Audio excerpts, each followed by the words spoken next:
এই সেক্টরে কাজ করতে আসা 90% মানুষ জানে না কিভাবে ওভেন ছাড়া এক ডিম দিয়ে তেল ছাড়া পারফেক্ট ভ্যানিলা স্পঞ্জ কেক তৈরি করবে। তাদের জন্য আজকের ভিডিও। আগে থেকে ডিমের সাদা অংশ হলুদ অংশ আলাদা করে নিয়েছি। ডিম যদি ফ্রিজে থাকে সেক্ষেত্রে 1 ঘন্টা আগে বের করে নেবেন। ময়দাটা আমি চেলে নিচ্ছি।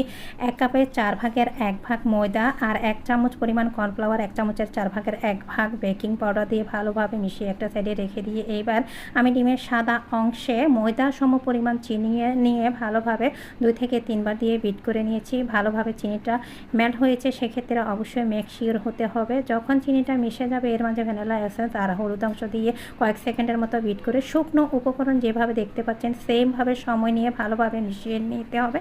অন্যদিকে আমি 6 ইঞ্চ একটি মোল্ড নিয়েছি। এর মাঝে নিচে কিছুটা তেল দিয়েছি, চারপাশে তেল দেওয়া যাবে না, দিয়ে কেক ব্যাটার দিয়ে ভালোভাবে চারপাশে ছড়িয়ে দিলাম। আর আগে থেকে একটি হাঁড়ি গরম করে এর মাঝে 15 থেকে 20 মিনিট আমি 1 ডিমের ভ্যানিলা স্পঞ্জ পারফেক্টভাবে রেডি করে নিয়েছি। এইবার ঠান্ডা করে ডিমোল্ড করে আপনাদের সাথে শেয়ার করছি।